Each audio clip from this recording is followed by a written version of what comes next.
अगर आप सिंपल दाल से बोर हो चुके हैं और कुछ रिच क्रीमी या बिल्कुल रेस्टोरेंट स्टाइल बनाना चाहते हैं, तो आज की ये रेसिपी आप लोगों के लिए परफेक्ट है। आज मैं बना रही हूँ शाही माश दाल, जो इतनी लजीज, इतनी क्रीमी और इतनी फ्लेवरफुल है कि हर बाइट में आपको असली शाही टेस्ट महसूस होगा। और सबसे ख़ास बात कि ये दाल घर के सिंपल इंग्रेडिएंट से इतनी आसानी से बन जाती है कि आप हैरान रह जाएंगे। इस वीडियो के हर स्टेप में मैं आपको छोटी छोटी सी टिप्स भी दूंगी ताकि आपकी दाल बिल्कुल परफेक्ट बने, ना ही पतली ना ही गाढ़ी, खिली खिली एकदम रेस्टोरेंट स्टाइल। तो अगर आप चाहते हैं कि आपके घर वाले हर दफ़ा दाल की तारीफ करें, तो वीडियो को एंड तक ज़रूर देखें। तो चलें फिर शुरू करते हैं इसको बनाना। तो ये शाही माश दाल बनाने के लिए यहाँ पर मैंने ली है 250 ग्राम माश की दाल, जिसको मैंने अच्छी तरह से वॉश करने के बाद 2 घंटे पहले पानी में भिगो कर रख दिया था। इससे दाल सॉफ्ट हो जाती है और जल्दी और इवनली कुक होती है। आप लोग देख सकते हैं कि दाल ने पानी एब्जॉर्ब कर लिया है और ये हल्की सी फूल गई है। ये स्टेप बहुत ज़रूरी होता है क्योंकि इसी से ही आपकी दाल का टेक्सचर क्रीमी और स्मूथ बनता है। अब यहाँ पर इस दाल को बॉईल करेंगे, जिसके लिए एक पैन में मैं शामिल कर रही हूँ तकरीबन 1.25 लीटर के जितना पानी।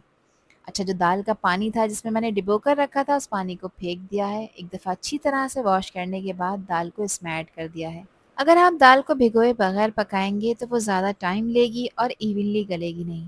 इसलिए सोकिंग का स्टेप बिल्कुल भी स्किप ना करें, ताकि दाल बिल्कुल इवनली रेडी हो। यहाँ पर एक दफ़ा इसको मिक्स करेंगे, गैस का फ्लेम हाई करेंगे और 1 टीस्पून इसमें डालेंगे नमक। अच्छी तरह से इसको मिक्स करेंगे और इसमें कंप्लीट बॉईल लेकर आएंगे। जैसे ही देखें दाल में बॉईल आना शुरू हो जाएगा, तो पानी की सरफेस पर इस तरह से झाग आना शुरू हो जाएंगे। तो इन झागों को रिमूव करना बेहद ज़रूरी है। ये झाग असल में दाल की इम्प्योरिटीज़ होती हैं, जो बॉयल होने पर पानी की सरफेस पर आ जाती हैं। और अगर इसे रिमूव ना किया जाए तो दाल का टेस्ट और कलर दोनों ही डल हो जाते हैं। इसलिए इस स्टेप को आपने स्किप बिल्कुल भी नहीं करना। झाग उतारने से आपकी दाल ज़्यादा साफ, हल्की और टेस्ट में बहुत ही बेहतर बनेगी। तो जब तक ऊपर से झाग आते रहें, आप इसे निकालते रहें और फिर इस दाल को आराम से पकने दें ताकि वो परफेक्टली सॉफ्ट हो जाए। तो देखें कितनी सारी क्वांटिटी में मैंने झागों को इसमें से रिमूव किया है। अब दाल को गलाना है, तो इसे कवर करेंगे और दाल को पकाएंगे तकरीबन 15 से 16 मिनट के लिए। ये भीगी हुई दाल है तो इतना टाइम तो इसको लगेगा। दाल को 100% नहीं गलाना, 90% तक गलाना है। बाकी का 10% जब इसको मसाले के साथ पकाएंगे तब ये कसर पूरी हो जाएगी। दाल को 16 से 17 मिनट के लिए मैंने पकाया था लो फ्लेम पर। अब इसको चेक कर लेते हैं और आप लोग देख सकते हैं कि दाल तकरीबन यहाँ पर 90% तक गल चुकी है। इस स्टेज पे दाल बिल्कुल सॉफ्ट हो जाती है, लेकिन अभी भी थोड़ी सी मैंने इसमें कसर रहने दी है, ताकि ये कसर जब मैं मसाले के साथ पकाऊंगी तब पूरी हो जाएगी। अब इसका मसाला बना लेते हैं, जिसके लिए मैंने लिया है यहाँ पर तकरीबन 3 टेबल स्पून जितना देसी घी। आप लोग इसको सादे घी में भी बनाकर तैयार कर सकते हैं। घी गरम हो चुका है तो मैंने इसमें 1 टीस्पून अदरक ऐड की है और अदरक को मैंने मोटा मोटा सा कूट लिया है। अदरक को इस घी में फ्राई करेंगे ताकि इसका जो फ्लेवर है वो आहिस्ता आहिस्ता घी में रिलीज़ हो जाए, जो पूरी दाल को बहुत ही रिच और एरोमेटिक टेस्ट भी देगा। 5 से 6 हरी मिर्चें थी जो कि तीखी वाली थी, उनको मैंने चॉप कर लिया है, ये इसमें ऐड करेंगे और हरी मिर्चों को भी इसमें अच्छी तरह से फ्राई कर लेंगे। यही स्टेप आपकी शाही माश दाल को एक अलग ही लेवल का टेस्ट देता है। मिर्चें यहाँ पर कुछ सेकंड्स के लिए फ्राई हो गई हैं, तो इसमें मैंने 1 टीस्पून साबुत सफ़ेद ज़ीरा भी ऐड किया है। अच्छा, ज़ीरे को इसमें डालकर कुछ सेकंड्स के लिए क्रैकल होने देंगे ताकि एक प्यारी सी खुशबू आ जाए। और तकरीबन 5 से 6 साबित गोल लाल मिर्चें मैंने इसमें ऐड की हैं। आप सूखी लाल मिर्चों का भी इस्तेमाल कर सकते हैं। इस स्टेज पर मिर्चें ऐड करने से मिर्चें जलती नहीं है, जिसकी वजह से इसका कलर बेहद खूबसूरत आता है। दाल को बॉईल होने के बाद मैंने स्ट्रेनर में रखा था और उसके बाद अब इसमें ऐड कर दिया है। अब अच्छी तरह से इसको मिक्स कर लेंगे ताकि ये जो मसाले हैं ये दाल के हर पीस पर प्रॉपरली कोट हो जाएं। इस स्टेज पे गैस का फ्लेम मीडियम रखें और दाल को आराम आराम से चलाते हुए मसाले के साथ भूनें ताकि दाल मसालों का सारा फ्लेवर अच्छी तरह से एब्जॉर्ब कर ले। अब कुछ स्पाइसेस ऐड कर रही हूँ। 1 टीस्पून डाल रही हूँ नमक, क्योंकि नमक मैंने दाल को बॉईल करते वक्त भी ऐड किया है। हाफ़ टी स्पून कुटी लाल मिर्चें डाल रही हूँ। हाफ़ टी स्पून इसमें ज़ीरे का पाउडर है। इसके अलावा यहाँ पर हरी मिर्चों का भी इस्तेमाल कर रही हूँ, जिसको मैंने बारीक कट कर लिया है।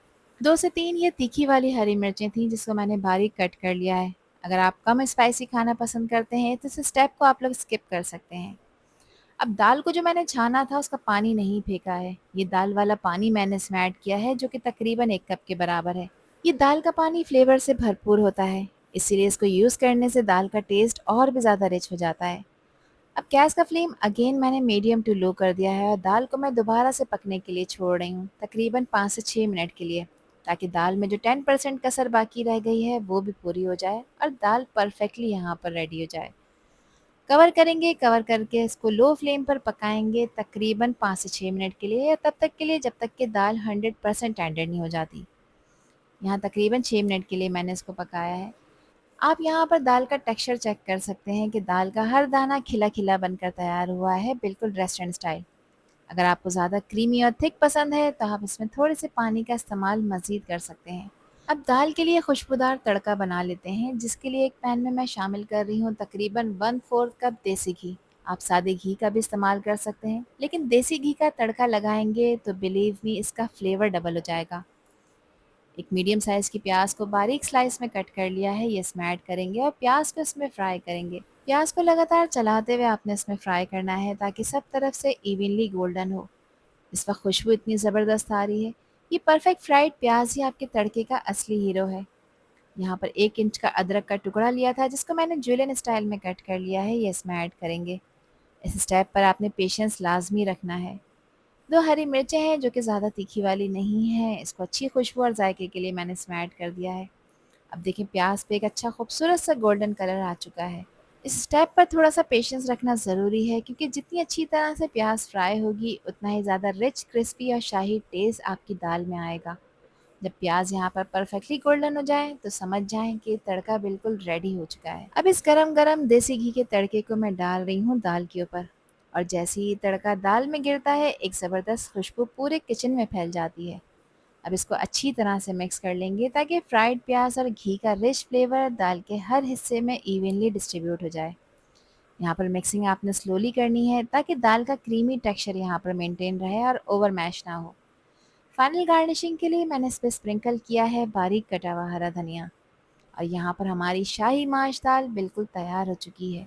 इस फाइनल स्टेज पर ही दाल का असली टेस्ट कंप्लीट होता है, रिच, क्रीमी और फुल ऑफ फ्लेवर। अभी सर्व करने के लिए बिल्कुल रेडी है। लेकिन दाल का हर दाना बिल्कुल खिला-खिला बनकर तैयार हुआ है, बिल्कुल रेस्टोरेंट स्टाइल। अब इस गरमा-गरम शाही माश दाल को सर्व करने का टाइम है। इस दाल को आप अपने लंच, डिनर या फिर किसी भी स्पेशल ओकेजन पर बनाकर तैयार कर सकते हैं। अगर आपके घर गेस्ट आ रहे हैं और आप चाहते हैं कि सिंपल इंग्रेडिएंट से एक रॉयल डिश बनाई जाए जो सबको इम्प्रेस करे, तो ये शाही माश दाल आप लोगों के लिए परफेक्ट चॉइस है। इसको एंजॉय करें गर्मा-गर्म रोटी और नान के साथ, खाकर मज़ा आ जाएगा। आई होप कि वीडियो आप लोगों को पसंद आई होगी। पसंद आई हो तो कमेंट सेक्शन में अपना प्यार सा फीडबैक मुझे लाज़मी शेयर करिएगा, और चैनल पर न्यू हैं तो चैनल को भी ज़रूर सब्सक्राइब कर दीजिएगा। अल्लाह हाफ़िज़, अल्लाह ने के पास।